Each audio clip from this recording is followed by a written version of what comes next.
and gentlemen, welcome to Hesbon TV. Hey, guys, William Samuel Arap Ruto, the President of the Republic of Kenya, ameweza kufika mwisho wa ukuta. Unaona watazamaji wangu? Then Ruto is learned person.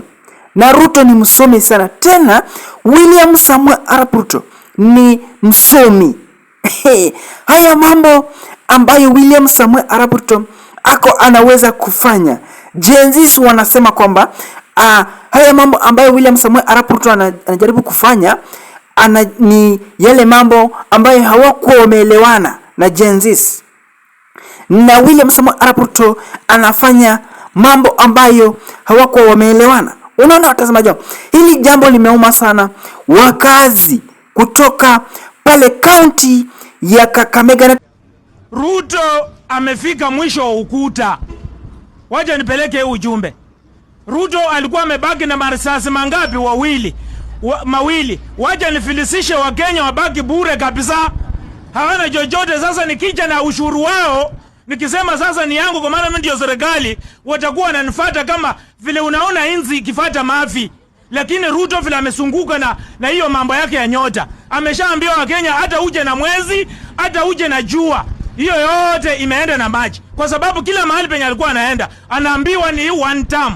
Alienda kule Karisa akafukuzwa, hata soda zenye alikuwa amepeleka zote zikatupwa barabarani na mikate, kumwambia hata sisi kama ni tuko na njaa hatukutaki wewe. Mambo yenye unafanya ni mambo ya ukora, mambo ya ujinga, mambo yenye kiongozi mwenye ako na kila stahili kufanya, na huku unaita wenzako ati hao ndio wajinga. Kuna kitu yenye Ruto amefanya, kile kitu yenye mtu anaweza sema hiyo, hata kama mnasema Ruto ni mbaya, hii naye amecheza kama yeye. Lakini anasema yeye ni profesa wa siasa, anasema yeye amepata uongozi akiwa na umri mzuri, umri ambao unaweza endesha nchi. Anatuambia sasa mambo ya Singapore na hajakamilisha mambo ya mama mboga, boda na wengine. Maandamano inarudi.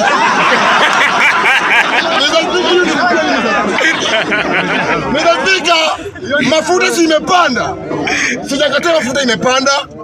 Na ukiona wenye wanasema mafuta imepanda. This is the right time to call for maandamano. That maandamano that we used to say.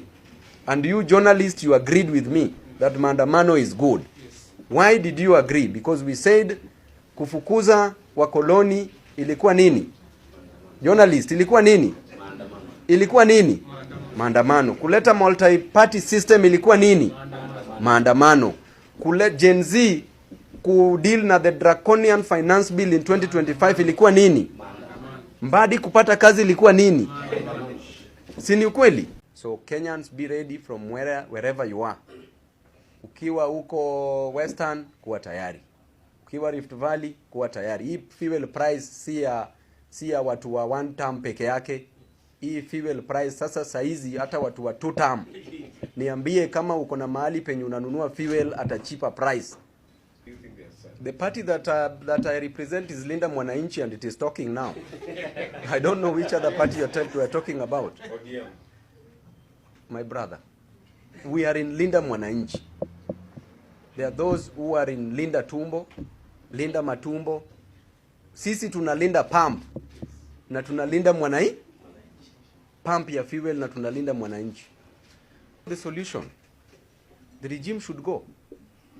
That is the greatest solution. Mimi sina pesa ya kununulia Wakenya fuel kutoka nje, but tukiingia tuna reorganize serikali. Alafu solution unajua bwana, my brother, we ni one term ama two term? Wewe pia jibu swali langu.